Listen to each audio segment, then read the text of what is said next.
Don't you think it's time for the city of Savannah to have an honest tourism management plan? That SCAB start paying its fair share?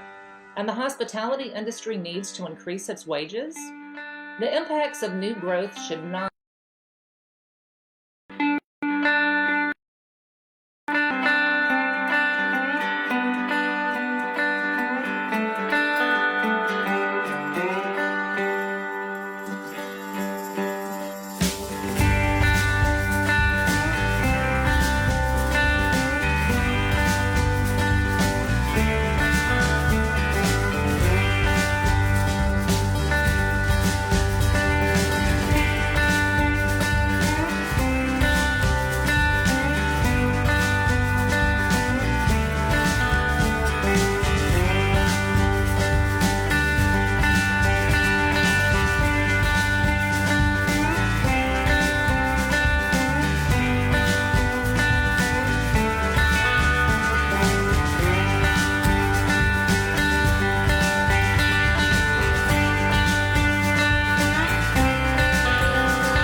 Good evening, Facebook.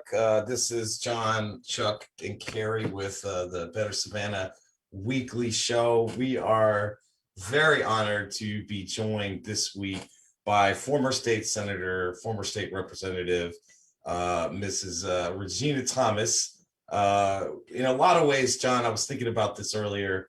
You know, Better Savannah kind of got born out of really us supporting Regina for mayor a few years ago. I think about the 2018, leading into 2019, those breakfasts at IHOP that we used to have before COVID, obviously. And, it's been a wild year and a half since that 2019 historic election, which you were a really big part of, Regina. So we're really super honored to have you join here. Obviously, there's huge news of the week. It's all not particularly clear. We just heard from you a second ago that, there was some news calls up to the governor's office and there's no official confirmation, but the newspaper did break a story that Mickey Stevens would be resigning and retiring, causing a special election. As of this airing, we've seen Antoine Lang, Democratic member of the elections board, declare a candidacy for whenever the election gets started from the governor's office. But Regina, we're just super pumped to have you here. It's so good to see you over video. How are you doing? I am great, and thank you. It has been a while. I miss our breakfasts that we had, and haven't seen you guys since 2019. And it's been a long time, so it's good to see you both. It's good to see you, Regina. I just want to go on the record, and because I'm just so eternally grateful for the work that you did in 2007 in your position at the Capitol representing Savannah. You made it possible for us to talk about the legal requirements to create an action to create curbside recycling in the city of Savannah, and that happened, and that would not have happened without your help. So I am eternally grateful for that, and I can't thank you enough. Well, thank you. You give me too much credit, but thank you. Sure. Well, let's start with the Mickey Stevens news. You are a longtime East Side resident. I know that the numbers were different. Was that the House seat that you had, the equivalent of it back before you went to the Senate? Yes, it is. It's the same district that I represented back in 95 through 98. So you are very well familiar with this district and its needs and its direction. Just give us your thoughts on Mickey's longtime service. I know that you are very close with him and his family. Just your thoughts on his contribution to Chatham County. Well, I really miss Mickey because anytime someone called me about a state issue, I could always call him or have them to call him, and he would be Johnny on the spot. He served the district well. It was unfortunate to him and his health and what's been going on in the last 3 years, but he served the district well, and we've missed him already. Yep. Yeah. I know that he has not been active since the 2019 session, but he was definitely a stalwart for a long time. This is kind of just a unique situation. The last time this happened in Chatham County was when Representative Bob Bryant passed away while he was in office, and it triggered, actually during an election year, a series of special elections and runoffs, which produced Carl Gilliard eventually for that seat. What are your thoughts on this open race for a special election? What do you want to see out of that next representative? Well, I want to see someone that's going to be oriented in the community, someone that cares about the citizens and the residents of the 165th. It was 143, by the way, when I represented it back in the 90s. However, we need someone that's going to be up there for the people and not for themselves. We don't want anyone to be using it as a stepping stone to something else. We need someone that's going to be serious. We need someone that can hit the ground running, because as you well know, sometime in September, maybe early October, it's going to be a special session on redrawing the districts because of the census. Yeah. So we do need to get it moving, and I'm sure that Mickey is going to make an official announcement. I saw something in the paper, but it wasn't really an official announcement.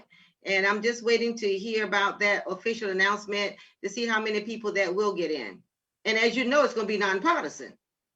Right. Yes, it's a nonpartisan election. John, this is how you first attained public office to the county commission after who was it? Was it they resigned? Right. Martin Jackal. Thank you. That's right. So definitely it is a nonpartisan election. You do still have to get 50% plus one. So, I mean, we're speculating here. All of us have probably heard 3 to 5 names that are particularly thinking about it, including Antoine Lang. The more candidates that jump in, the more likelihood it's going to go to a runoff. So, we're potentially looking at an early June general special election and a late July or early August runoff. So now we've got an East Side summer special election. I'm wondering, what other candidates have you guys heard? I've heard on last night's show on the Rabble over on ATR Media Network. I heard Sabrina Kent's name and Coco Pappy's name. And then also there's Clinton Young, who ran against Mickey last year. So, there's 4 names right there. What do you think about some of the names you've heard so far, Regina? But I guess I would reserve any comments at this particular time. It is a little early. We don't know if all of them are going to get in. Yes, Clinton Young ran, and I think he got about 47% of the vote when he did run against Mickey last year. So these people have been out there before. They have the desire to serve, and we just have to wait and see. Well, one of the biggest issues we've seen, since the 2019 elections is this, so-called contention on city council, Regina. I know that you have been very hesitant to make public statements, although I on a sidebar here, I'll say I loved your letter to Spencer Lawton telling him to be a gentleman, coming out so harshly against the brand new district attorney. So that aside, we've seen this so-called contention on council. You were involved in those 2019 elections, which were obviously historic here and produced, for the first time, a majority Black and majority Black female city council. And now there's been a year and a half so far. What are your thoughts on what you see and what you've observed? I try not to publicly be negative with anyone, especially those who are serving, and especially someone that I ran against. However, when I have an issue or concern, I will text that person, or I will call that person and let them know how I feel, what I think is happening, and have they looked at all sides of the coin, because there's more than two sides to a coin, as we all found out. But I have been silent in the public, but I have not been silent behind the scenes. What have you been disappointed with so far? Out of this council. What issues privately, without naming any specific names, have you been concerned about? Yes, I really was concerned initially about the discord. They're all supposed to be representing Savannah. It's not about egos. It's not about I'm going to have my way or no way at all. And I guess I was a little disappointed in that. They have to work together. And I see the clique that has been formed. And I don't like cliques, never have. And I think that they can do a better job for Savannah if they would just stop and work together. I would tell you the Salvation Army situation is one that I have talked about to a couple of them and my take on it. And, just to proceed without even the consideration of where the property is adjacent to the school and school children being in that area, walking to school, from school, it's a lot of potential that can go wrong with that facility being there. So they really need to go back to the drawing board and look at that again. I really think that. Regina, the Salvation Army has a lot of property on B Road, right at the end of Daphne Park. And there's been very little highlighting or discussion as to why not build there. The clients, the people, the needy people that they help and assist have to be as central as possible to the social service opportunities that exist for them in their lives. And the Augusta site, Augusta Avenue, is so far away from the core of those services. Any idea why they wouldn't want to just build on B Road on property they already own? As with most things, there's always some underlying agendas, and we may never know about those agendas. We may never know about the conversations before the meeting, during the meeting, and after the meeting. So there is something more going on to just meets the eye, and it really does smell good. I concur with you, and I don't want to feed into onerous speculation, but having said that, Chuck and I had a conversation with some administrators at SCAD. They called us. They wanted to talk, and one of the things we talked about is, do you have any interest in the Montgomery Street, Victory Drive current location of the Salvation Army? And they wouldn't give us a straight answer, Regina. It was clearly not. I mean, just to play devil's advocate, I think the line we got was, we don't have any interest in that property at this time, right? I'm just going to quote what he said, right? Yeah, and that could mean the next 6 months, the next year, the next 2 years. Who knows what that at this time means? But I just want to qualify what they actually said in case they want to take us to court or whatever. No, so they want to be in the middle of a neighborhood. Is that the take that you're getting, that they want to be in a neighborhood, a neighborhood that's presumably growing, where the new civic center is going to be over there, and they're trying to revitalize that area? You think that may be why they want to let's talk about it, because I think that there's based on what we saw, this issue has dominated our show the last couple of weeks, the We Big Time Property Salvation Army project. Ms. Erling Davis, the executive director of the Housing Authority, on the city council meeting last week, spilled the beans and said that Congressman Buddy Carter made phone calls to HUD in 2016 and 17, right? Now, 2016, that's Obama. 2017, that's Trump. That changeover administration probably meant that things are easier to get done.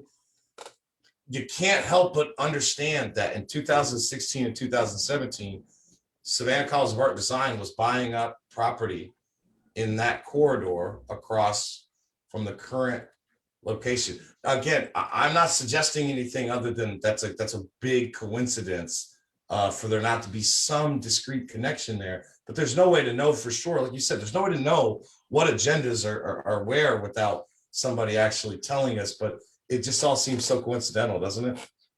Very much so. But I'm concerned about the children in that community, the school that's there, children walking, playing, and the people, the residents that will be there.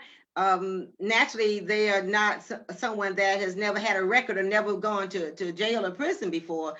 And the people that they associate with will be around there, will be over there. I would just hate for something bad to happen and Savannah has to suffer the consequences, or a family is devastated because of it being there.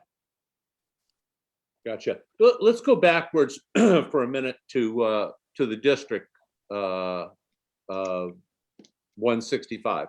Okay. You're a lifelong resident there. You've represented in the House and the Senate. Didn't you work at the city too?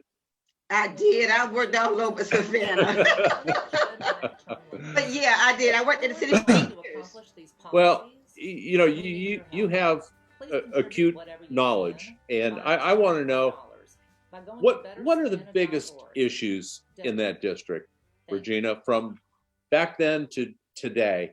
What's the top 1 or 2 things that need attention and resolution? What will make the district better and healthier and more vibrant? Well, I guess you can say it is the attitude and the disposition of our leaders, our city leaders, because this district, there are parts that has nothing to do with the other part. There are parts that have been left out altogether. Even the garbage pickup.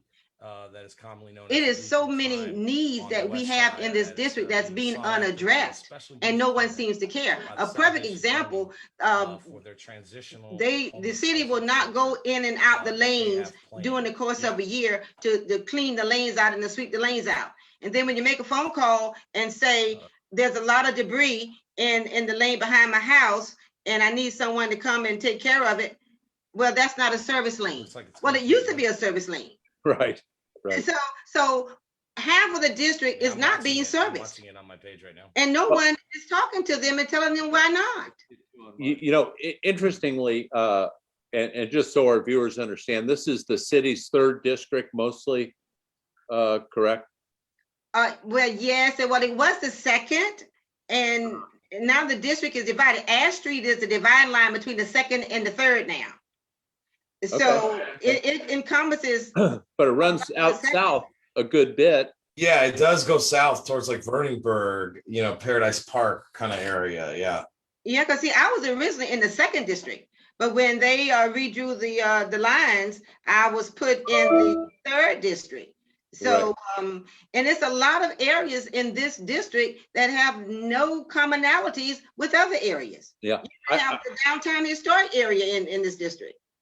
I was having lunch last week with Larry Stuber, who I'd gone to church with for 20 years. He was on council. He represented the 3rd. And I asked him about the 3rd. And he said, oh, you mean the forgotten district? Absolutely. Which I thought was, a very interesting way to describe it. So.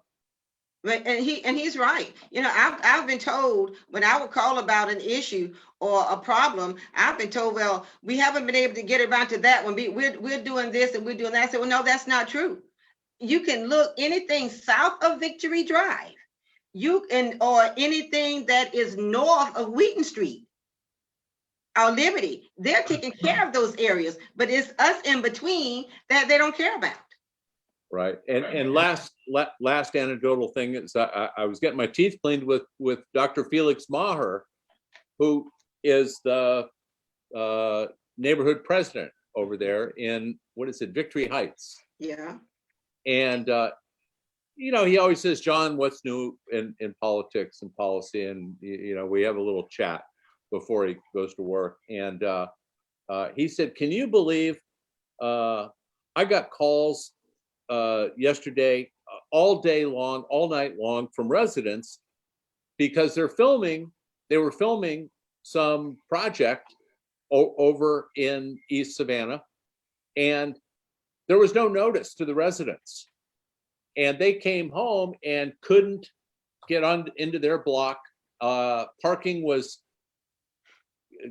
you know, non-existent at that point, and they wanted Felix to do something about it. And Felix said, hey, call your alderman.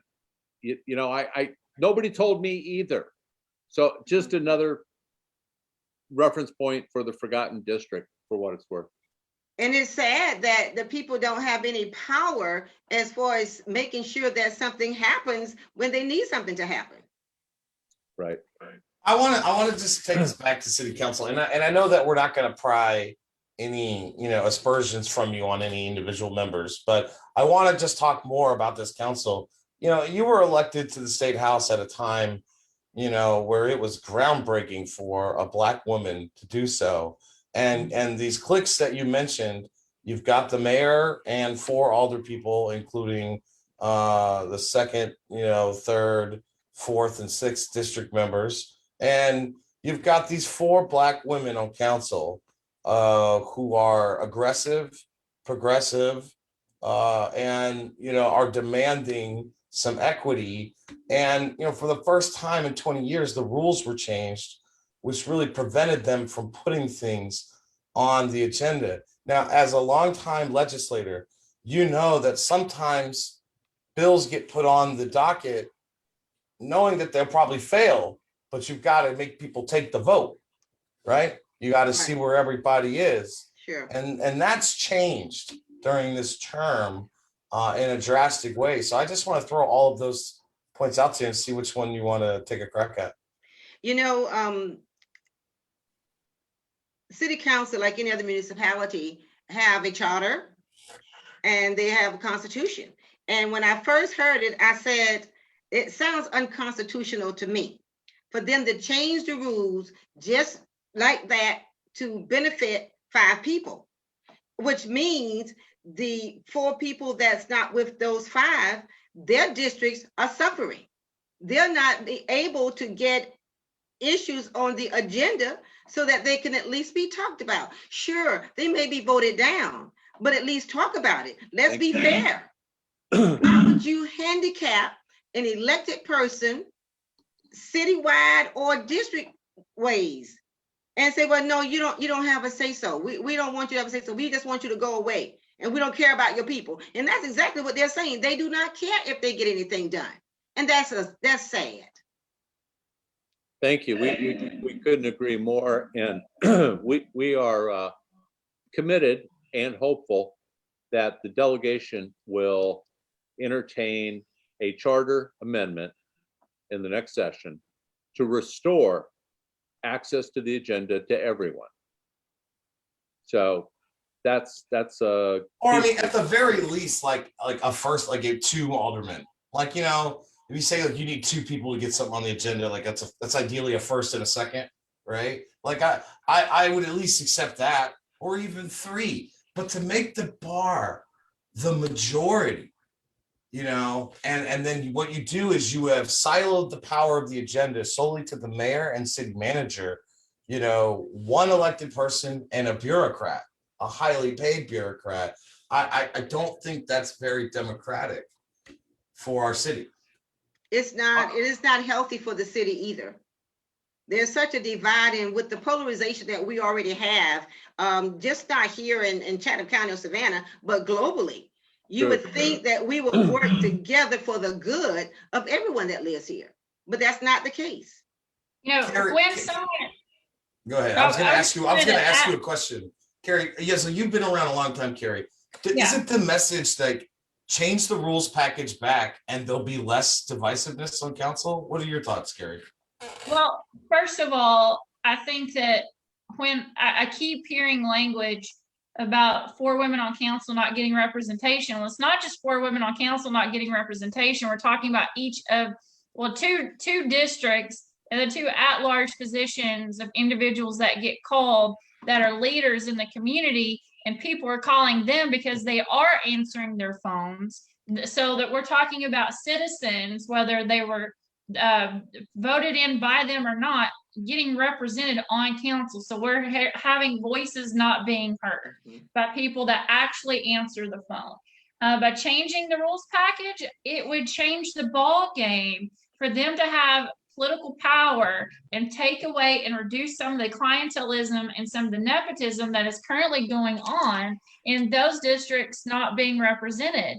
And I think what it would really do is help reach an equilibrium on council as a whole to give them back their power and to give back the community back the power. You know, I think what we see, rather, regardless of what party it is, we have I'm calling it the neo-populist movement. It's not going away. And I think that's what creates the voice, is more engagement with the people. You can have every one of the 5, and I'm not against all of them. So I don't want that to get distrodden what I'm talking about. I'm talking about the voices of representatives in democracy being heard, so that people that see them, because they can have a show all day long, but if they're not, these other voices are not being heard, there is not a compromise. It's bipolar, as Regina said, it's bipolar. But you know, also, it makes one wonder, what are they trying to hide? What don't they want to be in the public? There is some things going on, and it's always going on. You know, when I worked in the city, I knew what they did. I knew how things worked, and it really hasn't changed. Now, getting Michael Brown to be the interim city manager was not a bad move, because he knows where all the skeletons are. He knows everything about this city, even though it was 2, maybe 3 since he had left, and now he's back. But he knows. But they don't care about the people. They only care about themselves and what they're doing. And I think that it's horrible that they're not addressing the issues that need to be addressed.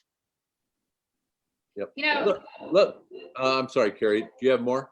Well, I was just thinking, like, Regina, when you're fundraising, right? Like, if you're in the state legislature, or you're at the national legislature, and I often think about John Barrow said he always knew what was going on in his district. And this is something that you shared with me even when I was at Savannah State.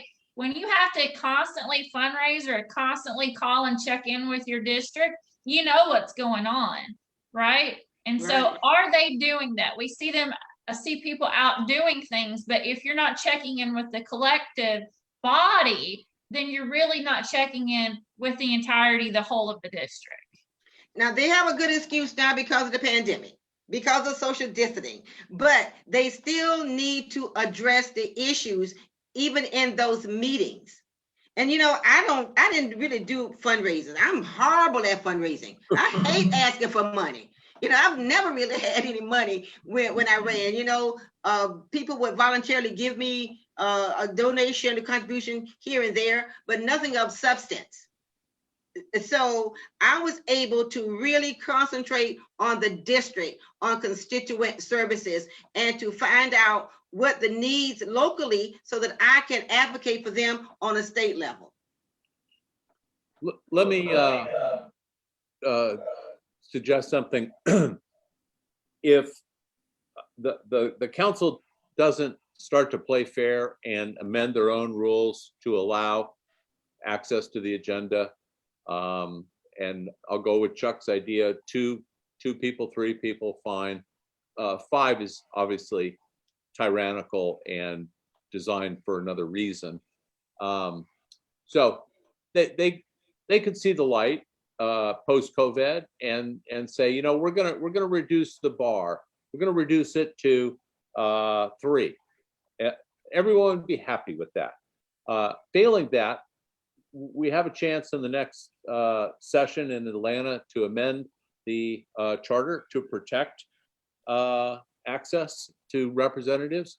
And it just occurred to me that under the same constitutional rights that we used with your help for curbside recycling, which was Article 9 of the state constitution, home rule by petition, we may have, if it doesn't get resolved either internally or in the next session of the legislature, we may have to do a petition drive, which would cause an election to decide the issue and amend and fix the problem that way. And I'm personally prepared and committed to helping that happen. So, you know, that can happen. You know, all politics are local anyway. And if you get a group of citizens that would get a petition to petition the delegation and to talk about what's going on, then something can happen. And I'm telling you, it's a power play. It's about egos. It's about, I'm calling the shots. I was elected, so now let me do what I want to do. It's no longer, let's see what the people need. Let's be fair to the people. And they're not being fair to the people at all. Yeah, it's the more ugly side of this business that we call politics and representation. There's no doubt about that. It takes a big person. I'm sorry, go ahead. Well, no, go ahead and complete. It takes a big person to revisit their actions and say, maybe I was a little too punitive. Maybe this was too egregious. Maybe we can look and we can sit down and we can talk and work something out. But I don't even think that's happening. Well, let me ask, John, before you go, let me ask you a question, Regina, because you were a big part of the elections in 2019. And I want to ask you if you agree with the message that I think was sent, okay? The message I think that was sent in 2019 was, we are tired of this business as usual. We're throwing out the whole council.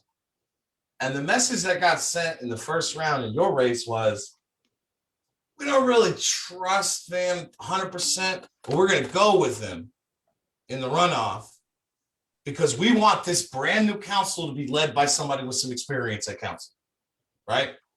But every other incumbent that had an opponent lost, right? And you know, Van got in there and he's been there for 4 terms. You know, the message I took away was, boy, this city wants progressive change, and they want Van to oversee it because Van's been there a long time and has the experience to shepherd it through. And instead, what we've seen is kind of a business as usual. Instead of setting the agenda, it feels like the 5 members of council are defending a status quo agenda. Your thoughts? Well, I don't disagree with you on that. When you look at who's been there and how long they've been there and what accomplishments have been made, then you have to weigh the issues. You know, I know you talk about nepotism and cronyism and friendships and all of that, but actually what is good for Savannah. Now, the people that elected him was giving him an opportunity to prove any naysayer wrong. To say, no, he's going to be working with us. He's going to do a better job. He wasn't the mayor before while he was on council. So let's give him an opportunity to be mayor and see what he would do. It's a test for him. And he may be doing a good job as far as the pandemic is concerned, but there isn't anything else that I can see that's going on and happening. Well, look, let me jump in here. One of our viewers, I'm monitoring the comments on the page. And one of our good friends said, give me one example of what they can't get on the agenda that they want to get on the agenda. So to be responsive to our viewers, and it's a great question. And I'll give you one example. Impact fees on new construction. A policy that exists for the last 15 years, all across the state of Georgia in counties and cities, but not in Chatham County or the city of Savannah. These are one-time fees attached to new construction, and it helps offset the capital projects that are not covered by the tax base once that new project is completed. There's a shortfall. We all know that. So that is one example of a good policy, a fair policy, a popular policy. Chuck and I spent, an hour and a half talking to the people in Sandy Springs, Georgia, that instituted their impact fee schedule, and it works. It works well. It takes the burden off of the existing residents to have to pick up the extra costs associated with growth. So anyway. And that's another prime example of not taking care of the residents of Savannah. Exactly. So they're taking care of the developers, right? Yes. Because the only people that benefit by not having impact fees are the ones that are doing the development. And John, you and I have talked about this over and over. This is not 2009. Okay. No. The real estate market is the best it's ever been. Okay. I will be the first person as a member of that industry that if the real estate market takes a downturn, maybe we should back away from that policy. But now is not the time for that, given the ridiculous growth of the Northwest quadrant of Savannah, especially, which Michael Brown, annexed, by the way, has seen. Go ahead. Let's help people understand, and then we'll move on to another subject. But I did a request right when Pat Monahan was vacating the city manager role. And Pat and I go way back because he was assistant city manager when I was at the county. And I asked Pat to send me the last 5 years total dollar value of permitted new construction. And Regina, if you average the last 5 years, Savannah does $600 million a year in new permitted construction. Now, at a little tiny starter impact fee schedule, nothing stout like Atlanta or Fulton or Sandy Springs, that's probably 10 or $12 million more into the capital budgets and some relief to the general fund indirectly that we're missing out on to protect a very powerful but very small sector of industry here. Anyway, just wanted to get the numbers out there. They mean something. They shouldn't be ignored. Well, that's a major policy, but there's a myriad of minor things. A resolution about wages going up in the hospitality industry, a resolution sent to the delegation to do term limits for the aldermen of Savannah. These are things that a lot of these people, ran on that are being very simple. A non-binding resolution opposing gambling, a destination resort gambling center in Savannah, so that the delegation knows where the city stands. I mean, these are important votes, in my opinion, even though they don't cost us anything. Well, when you have a candidate that will say anything to get elected, that's why I always tell people, be careful on what they're saying who want to represent you, because they can make anything sound good. They can make any promises, but then once they get there, then what are they doing, and who's going to hold their feet to the fire? Agreed. Hey, can I spin the wheel? I want to talk about the Savannah Morning News, Regina, and you've obviously dealt with them for a long time. They are they're in some sort of identity crisis right now, from my take, with the loss of the Morris ownership and then 2 corporate giant takeovers. And I honestly never know. It's almost fun to get the paper because I can't predict where they're going to go anymore. What do you paying any attention to it? Yes, I have. There have been some op-eds and different things in there that I was surprised that they even published. I was surprised and shocked that they even put my op-ed in the paper, because there have been many times in the past that I addressed several issues that were in the paper and they never ever published them. Wow. Okay. So it's a change, and they may be going through a period wherein, okay, where are we going to go? How are we going to do this? You know, let's be fair to everybody. So I really don't have a handle on where they're going in the direction that they're taking. Well, my take is that Adam Van Brimmer seems to be trading, going after Buddy Carter for, you know, trying to invalidate the election of Joe Biden, for carrying the water against 4 women on council. You know, I mean, the op-ed that he wrote speculating on what they would do to take over, so offensive, you know. Well, it was dramatic. He said the world was going to come to an end.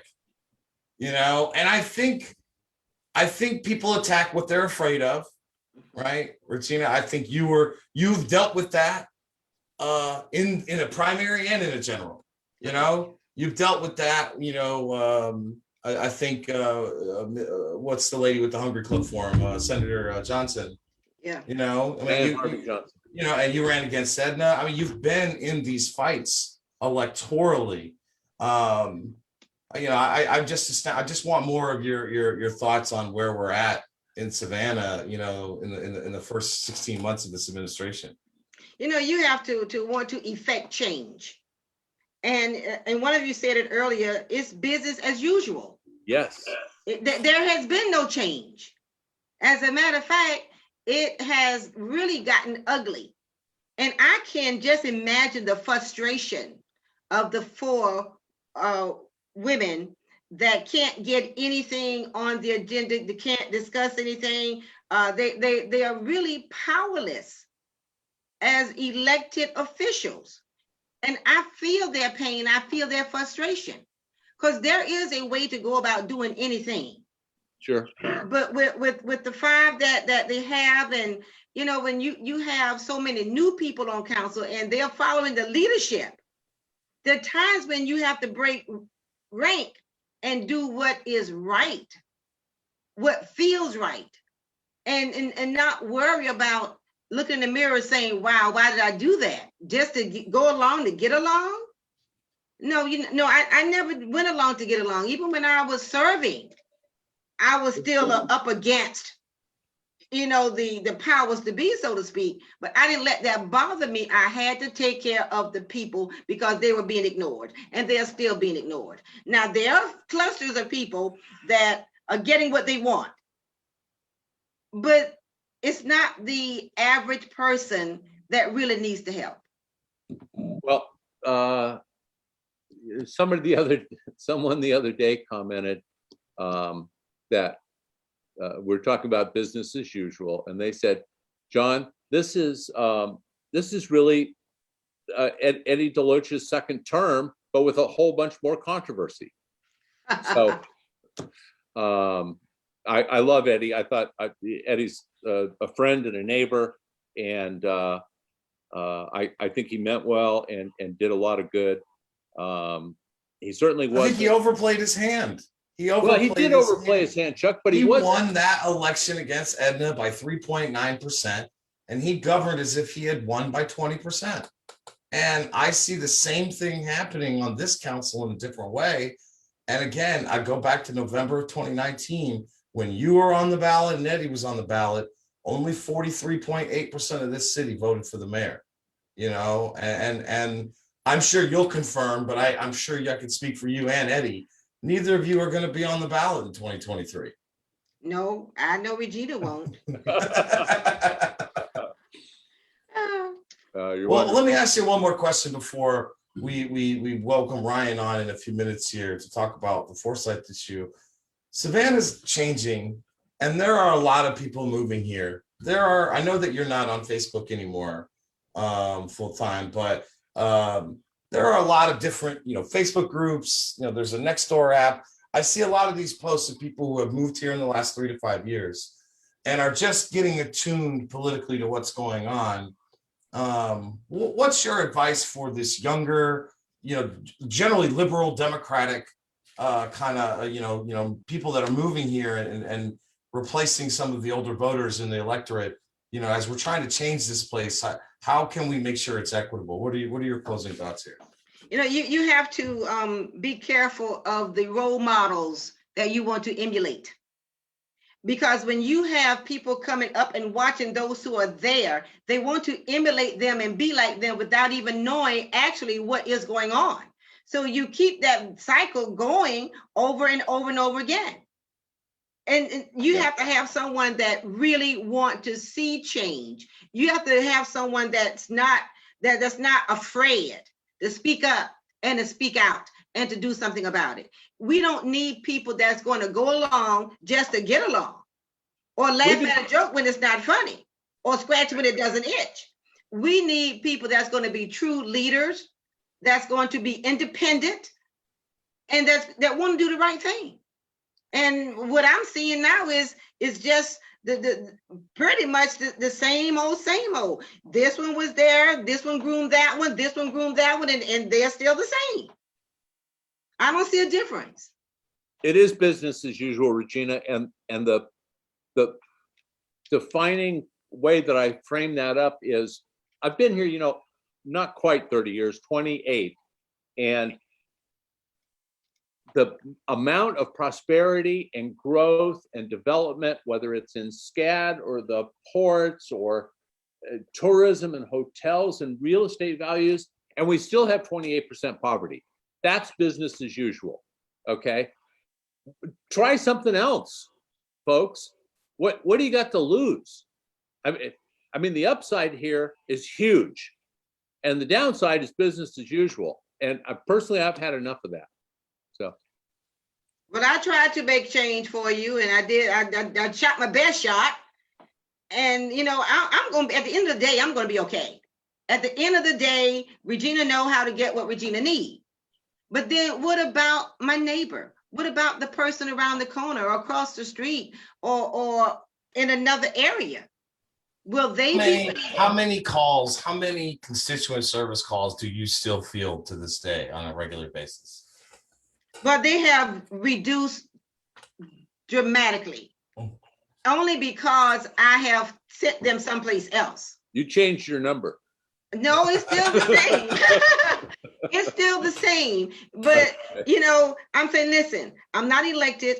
I can't help you, but listen, call this person. And if you can't get that person, then you need to call someone else, because I can't help you. So I still get maybe in the course of a month, maybe 5 to 10 calls personally. But when I see people in the store or what have you, because they don't really recognize me with a mask on and everything, and I might put on a baseball cap. But the thing about it is, there's still so many needs out there. And 1 or 2 people cannot address those needs and get things done, especially when their hands are tied. Gotcha. We can do better. We are better, and we can do better, and we should. This next election, we're going to get it right, and we're going to show people what can happen when you do things differently than business as usual. That's my hope. I hope so too. Hey, I'm going to bring in our next guest just to transition us so that everybody can see everybody. Stick around with us if you care to, Regina. And we sure do love you and appreciate your willingness. Nothing but love, always. Yeah. Thank you so much for having me come on the show, and I enjoyed it. And I love you two guys, and we're gonna get together real soon. Excellent. Thank you so much, Senator Thomas. Take care, and please come back. Please be safe. All righty, thanks. All right. Well, that was a fantastic interview. I always love speaking with former Senator Regina Thomas. John. Yeah. I love it. I miss those $8 IHOP breakfasts, man. I really do. I didn't think about that until I saw her on video here, but it was really quite something that whole election cycle, John, was, probably one of the wildest of my 15 years involved in electoral politics, so to speak. So let's move on. Our next guest is the head of the Victorian Neighborhoods Association here in Savannah. It's Ryan Madson, everybody. And we wanted to jump on this issue because it's really taken off in the public persona, I mean, in the public body politic over the last week or so. We're talking about this controversial redesign plan of Forsyth Park, our crown jewel community, park here. I'm just going to give some basics as I know it. And then Ryan, jump right in, because I know we've only got 20 minutes or so if I'm wrong about anything. The taxpayers own Forsyth Park. That was confirmed to me by 2 aldermen in these community meetings. The Trustees Garden Club, a private organization downtown, has volunteered their time and money to both redesign and pay for these potential redesigns of our, prime park here, Forsyth Park. They are taking community input right now. They're about halfway done through those meetings. And so we want to bring you on just because you are not only the head of a major neighborhood organization, but you are also an urban planner, right, Ryan? That's right, Chuck. Actually, my training is also in landscape architecture and urban planning. And I've been a Victorian resident on and off since 2005. Oh, well, thanks for joining us. Tell us, what are your thoughts on how this came to be? How long have you been following this issue? Yeah, well, I guess to give credit where credit's due, first off, is we have been included, the VNA, even before my tenure, the VNA has been included in these initial discussions.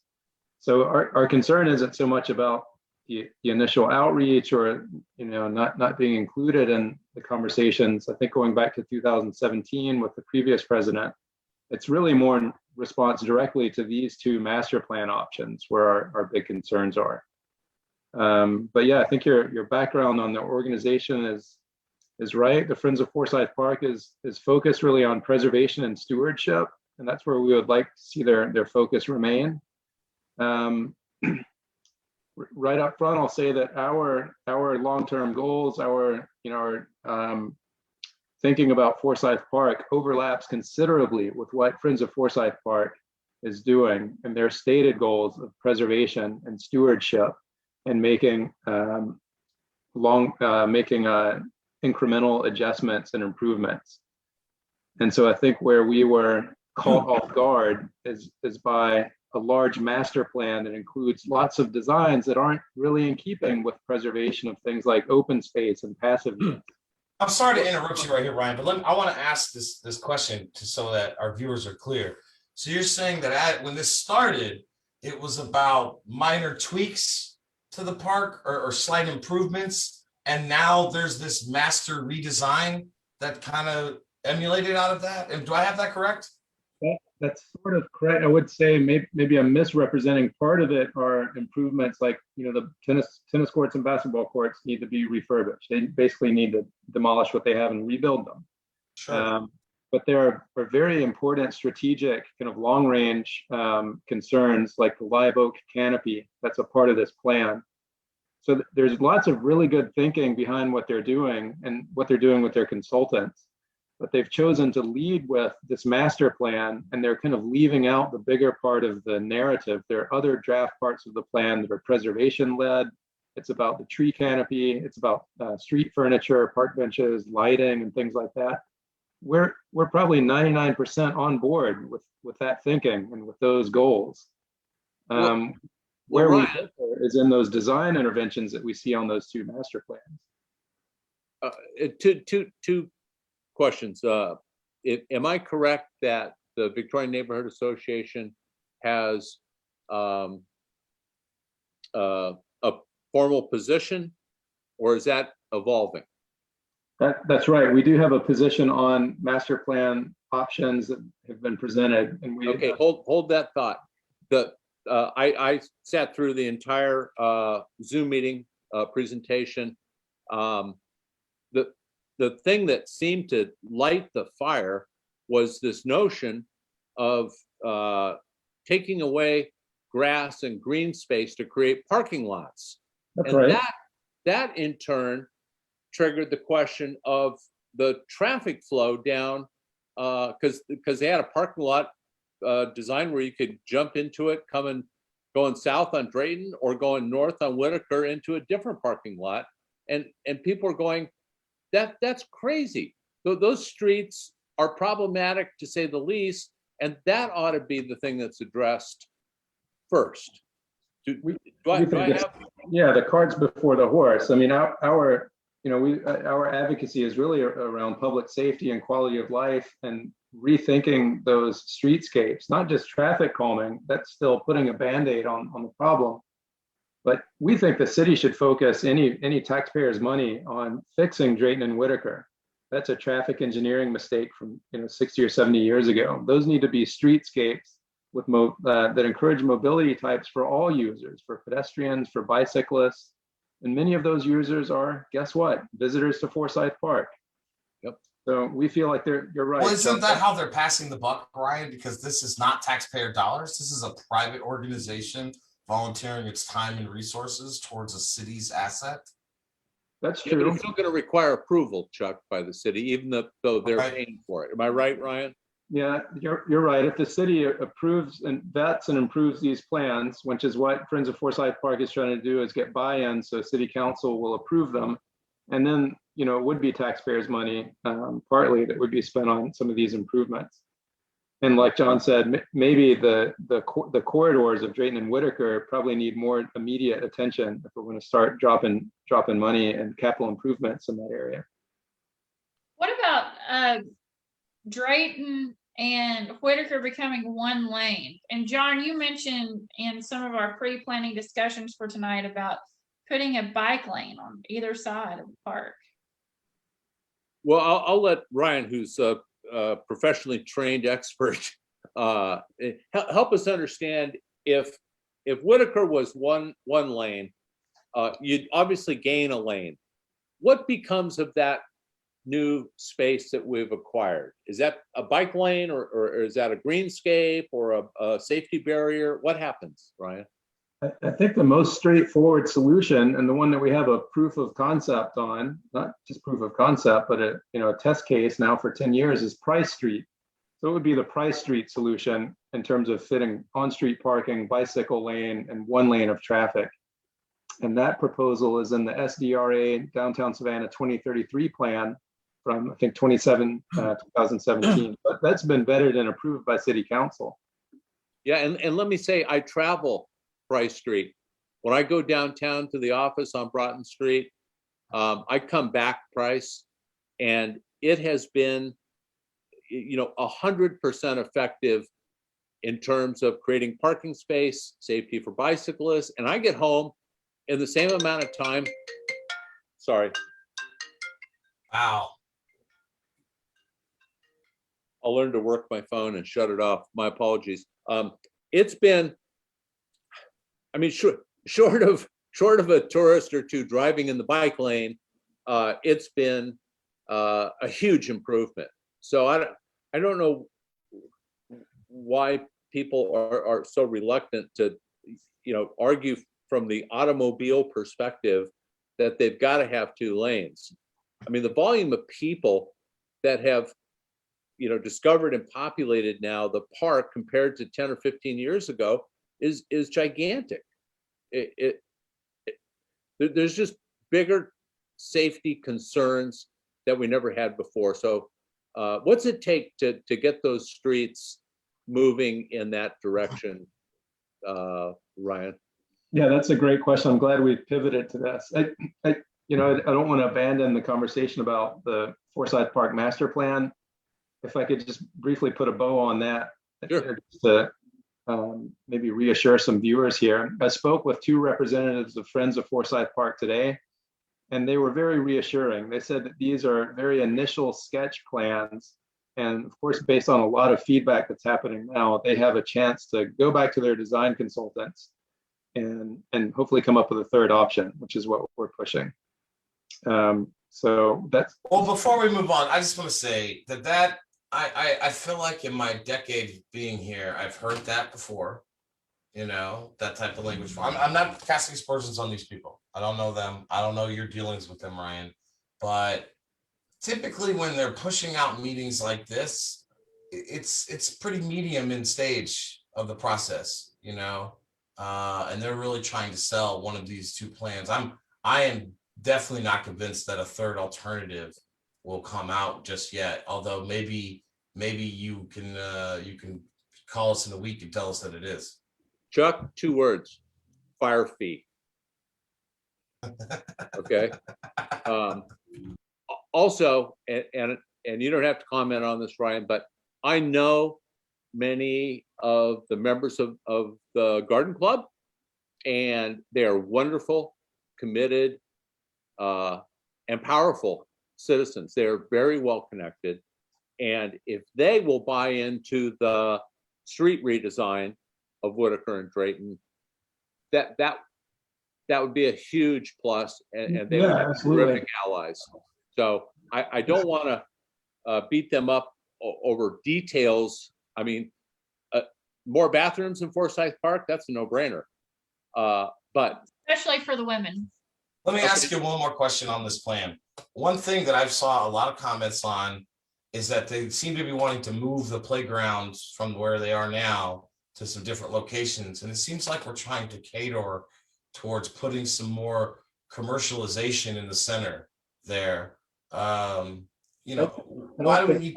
I don't think that's correct. I think it's a preservation led discussion. And my critique is that the preservation is on the north end, on the downtown end, and then the program and the popular activities are on the south end. Yeah. So historically, I think they want to go back to some condition of it being, an arboretum with these 2 forks and gardens.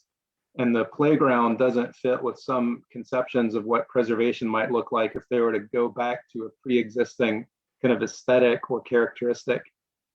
So our argument is that in the present day, it makes sense to have the playgrounds where they are or somewhere, centrally located for safety reasons and just right. We don't want to stack all this program on the south end and make it into this very, bustling active node. We like that it is primarily social and it's passive use with a very generous, program area for tennis and basketball, which I think most of us in the VNA would be okay if they expanded that or added pickleball to that. Certainly if they refurbish those facilities. But our big concern is it being over-programmed combined with the encroachment onto the passive use green spaces of those great lawns, which we feel are sacrosanct. Those are not compromisable. We don't want walking paths. We don't want crushed gravel. We don't want program, certainly don't want parking there. We want grass. Every square foot of that at some point in the year is used by individuals or groups. We want it to stay that way. Agreed. I'm not a member of your organization because I live on the other side of the park. So I'm part of DNA. And I received a survey today, asking for my input on the 2 proposals or not. And I said I wasn't fond of either, but this is why. And I talked about the streets, but I just think this could be a win-win situation. Absolutely. If everybody got what they wanted in terms of safety and design. The Thomas Square neighborhood, I know they don't immediately abut the park, but they're so damn close. They're actively involved, and have they taken a position? Can you share with us any other neighborhood feelings that's been shared with you?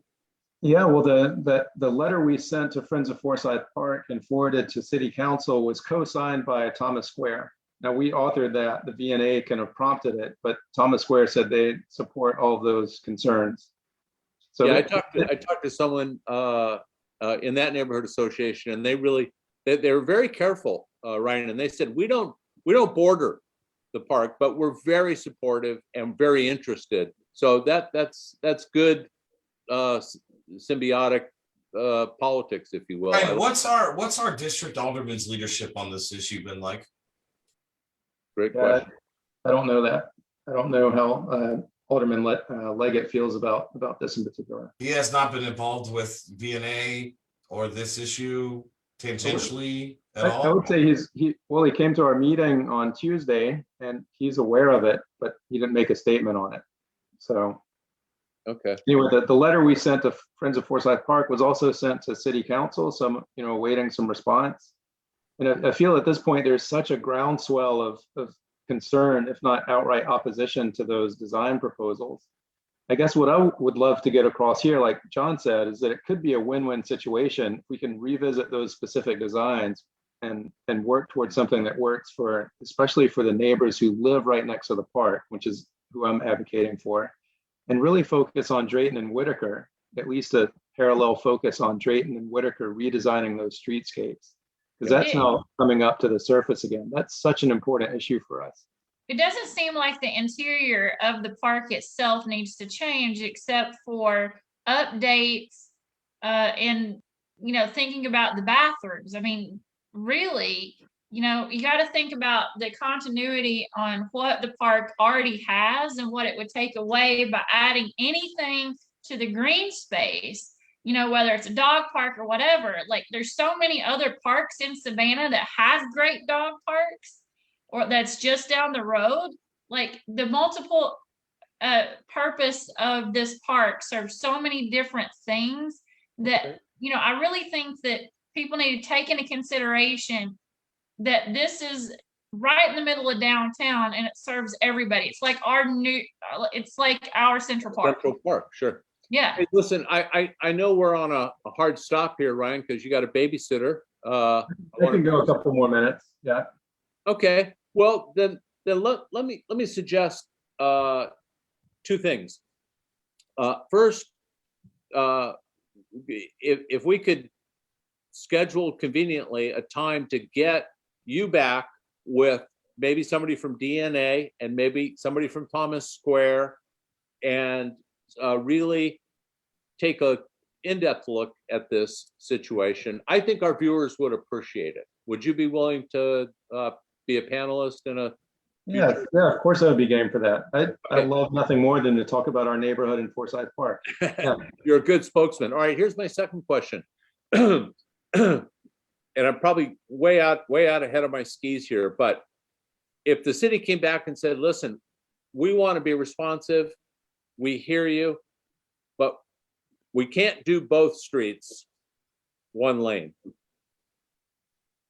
Would one street or another be your preference? Yeah, that's interesting. I would hope they wouldn't come back with that and we could work incrementally on both of them. But I feel like there somehow the volume and the speed on Drayton seems to be greater. People are in a hurry to go downtown for various reasons.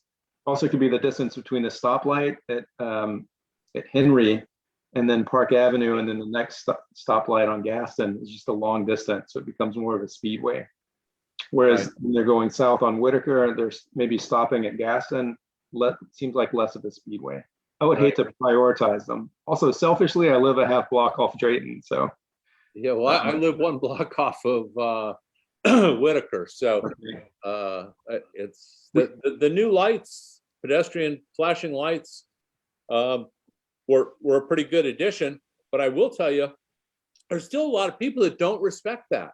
They blow right through it. I don't think those are a good addition. I think they are a Band-Aid and they're dangerous because there are a lot of motorists, there's visitors and tourists. You rely on it. And there's people that they'll see someone coming to a stop and they don't want to go slow, so they zip around. And that's exactly when, you know, family could be walking. It's just very dangerous because it provides a false sense of security. And there's no actual constraints, right? It's all optional. So yeah, these traffic calming measures are just a Band-Aid. It really needs to be redesigned for all users. That's the only solution. Well, I thought I heard last night Alderman Purty, who was hosting the Zoom meeting last night, at the conclusion, you watched it last night?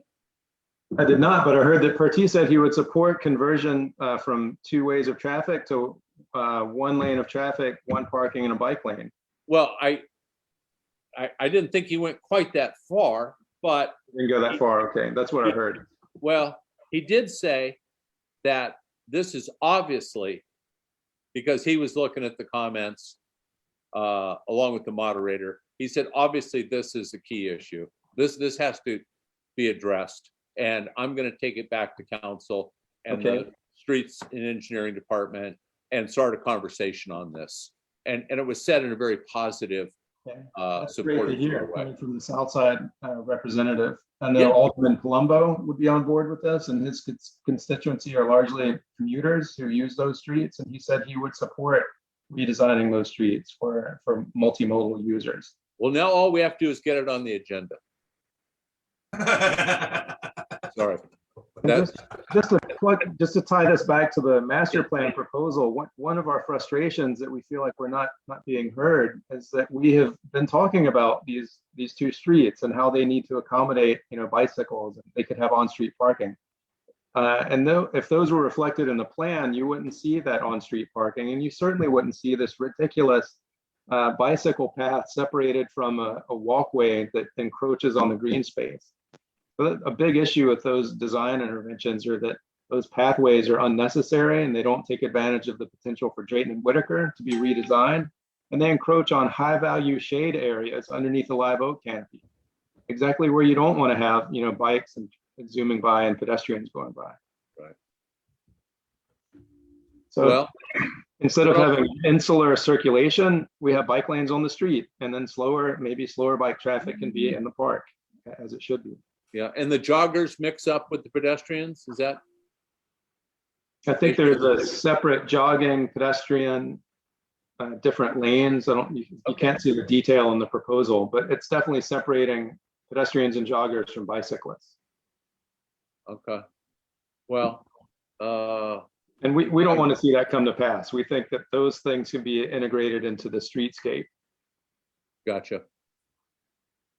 Chuck, you got any? No, Ryan, I appreciate you coming on. I know that you had a tight schedule here, but we wanted to get a response to this, very live and real issue out there. I think we may have another episode about this maybe in 2 or 3 weeks as this develops.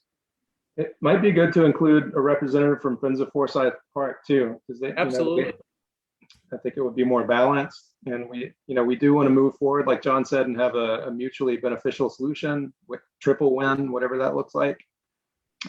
So again, our concern is with those design proposals. We are, as of now, supporting the preservation efforts, the concern about the tree canopy, and thinking about the long-term live oak situation and longevity of the current trees, and planting new trees, new lighting and park benches, better maintenance and of the trash. All that stuff is so important.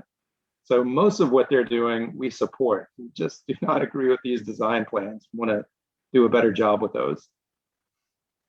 Gotcha. Well, thank you for coming on short notice, and lending your neighborhood and your leadership perspectives on this. It certainly got controversial quickly. I think anytime you start carving up green space to make parking lots, you're going to get some pushback. So anyway, thanks everyone. Thanks John, and Chuck and Carrie. Glad to be here. Hope we can have a panel in the next few weeks. Yeah, hope to see you again. Thanks, Ryan. We'll see you soon. Chuck, do you want to? I want to chat a little bit more. I was hoping we could chat a little bit more. We've got this amazing thing now. This special election for House District 165.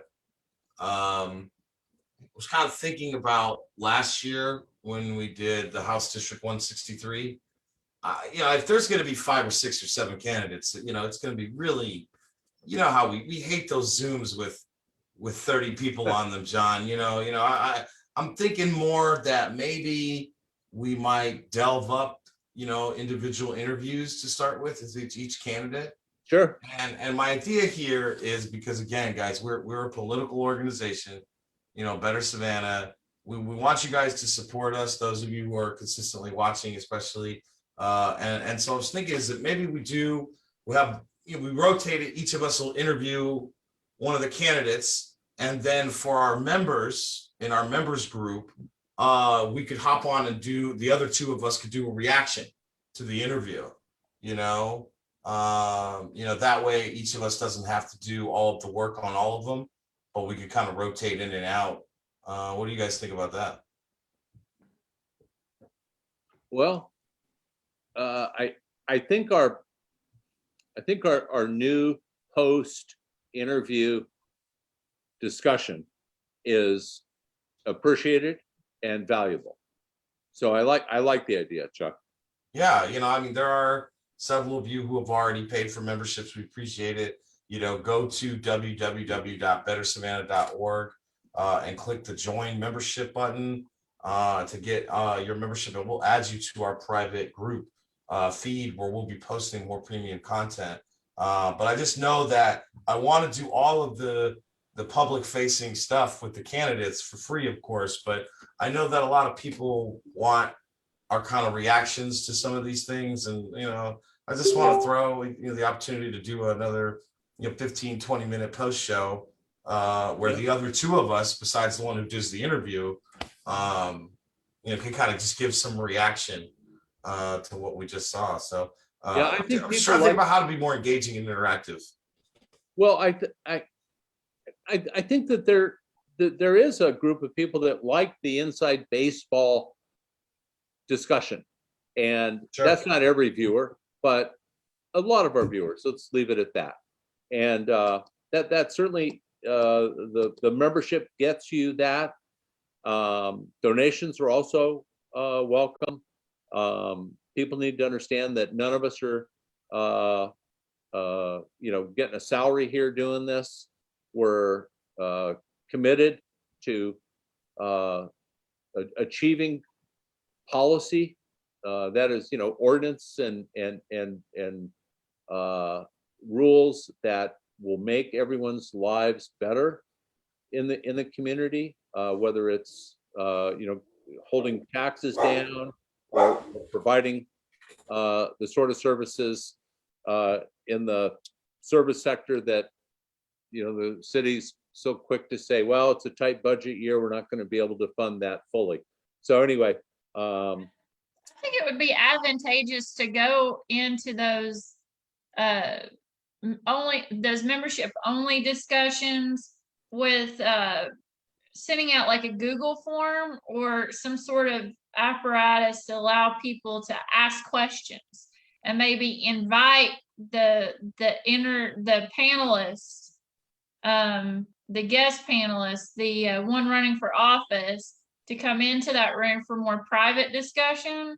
Yeah, one-on-one with viewers. Yeah, I think that would be, Well, I don't think we're quite ready for anything in person yet, but we're getting there.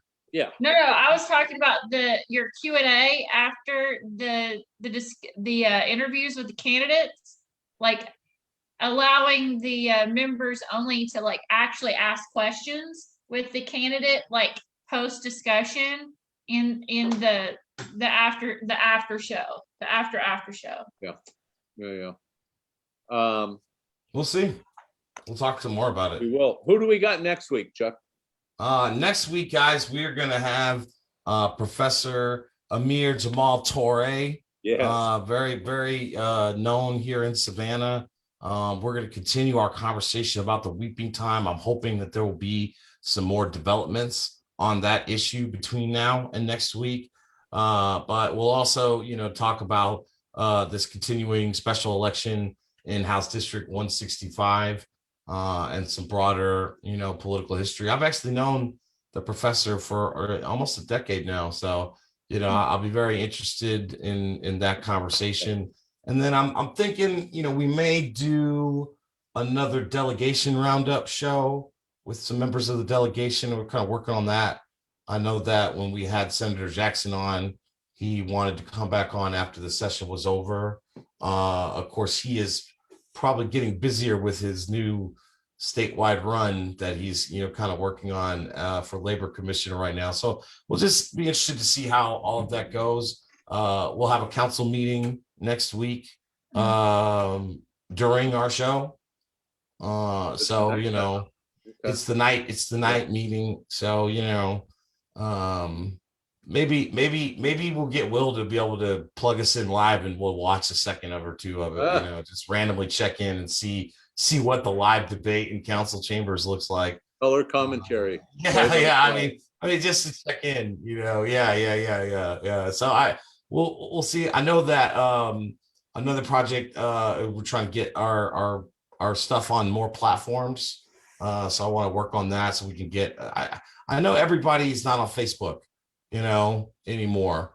And so I've had some people give us some feedback to, get your content up on YouTube and Spotify, especially those two platforms, maybe even Apple Music. So, I know we got to work on some things so we can reach a bigger audience. But again, if you like what we are doing, please support what we're doing by going to our website. Yeah, $5, $10, $20.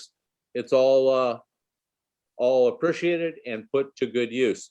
Chuck, how about plugging our good friend Candidly Keisha's show and the other ATR? Yeah, absolutely. I mean, if you are looking to get informed, independent media is obviously in full effect.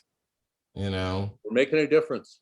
Yeah, we are a political independent expenditure committee, and we're bringing this content, to better inform people so that, when you see us make an endorsement, you can go and look at all of this content and understand why.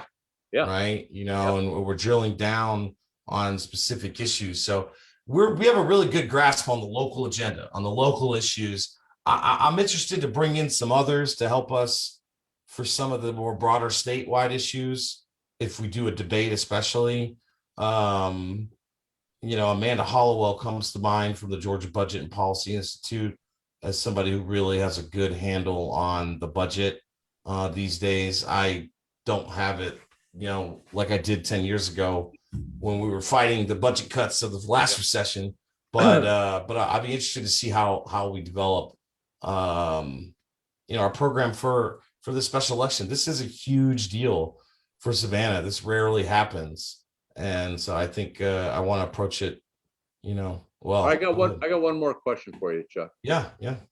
If you could have two people, not on the same show, but what two individuals would you like to see on our show talking to us about policy in the community? I'd like to have Alicia Miller Blakely on soon. I think that's a name that's been tossing around in my head. She has probably one of the most followed shows in this kind of independent media space. And a lot of people forget she got the most votes in November 2019. Can't forget that. She's definitely a big time leader. And, I think it would be quite an entertaining show. I'm hopeful that, we could do some interviews with some of the older women and hopefully the aldermen too, eventually later on in the year, but I'd love to get on. I can't think of one more off the top of my head. Who are you thinking? And Carrie, we're coming to you next, so start thinking. I'll think about one more. Okay. I want Adam Van Brummer. Oh, well, yeah. I mean, I'd love to have him on here. I've been saying I'm surprised he won't invite you on his show. Well, he's been invited. We're inviting him again. It's one thing to, stroke the keyboard and make a comment on his blog, but having a face-to-face and an honest, substantive, I'll go so far as to say intellectual conversation with Adam would be engrossing. The second person that I would love to have on the show is Michael Owens. Oh yeah, you just read my mind. That was gonna be my name. I was gonna bring up this. I want to get Michael or somebody from that world on and debate them, because people don't understand that these are who a lot of your elected officials. These are who a lot of your elected officials are listening to. People think that we have some mythical power here because we're doing a weekly show and we reach 10. Because we can reach 10,000 Facebook profiles in the Savannah metropolitan area anytime we want, doesn't mean that we have real power. I would don't confuse influence with power is what I would tell people, right? We definitely have influence, but we don't have real power like some of these, people do that are more in institutional roles. We are slowly but surely building Better Savannah as an institution But I don't think we'll have the likes of the TLC Visit Savannah. No, we don't have their money. We don't have their money for sure. We don't have their history. But that doesn't mean you can't be influential. I love a good debate. These people believe what they're doing. They believe in what they're doing and so do we. And I've been telling people that, a lot of these players, they are creating a political environment in which if you do not bend to their agenda, you will not be successful as a politician. We were just doing the same thing they are on a much smaller scale. We just aren't as big as they are. And our agenda is different. And not only that, Chuck, there isn't anything that we have that they can take away. So we are free to speak truth to power and call it like it is. And we're polite. We don't bite. People have told me that these power players have gone underground. Chuck. Yes, I've heard that. They've gotten the 2019 election so terrified them that they don't want the spotlight. That they're going to run silent, run deep. And that's why I'm pushing them to surface and defend their positions, because we disagree with them. They're nice people. I've had coffee with Michael Owens. We've exchanged information. Adam Van Burmer, on Facebook we talk, but let's talk face to face, Adam, and let's cover some ground, person to person, man to man, woman to woman. Carrie, what's your picks? If you could have any person. Yeah, I'm going to throw one out there. I'd just like to talk to the in the public, and that's going to be Joe Marinelli. I would love. Let's do it. Come on, Joe. Joseph, I know you're watching the show right now, Marinelli. Come on down. Come on down, dude. Yep. Yeah, that's fine. I'm from Tennessee. I can handle it. That's what I would just like to have for my own pleasure. But honestly, I would like to have one of my old professors who's now with the Carl Vincent Institute, and that's Dr. Malik Watkins. I'd love to have. What a great dude. Yeah.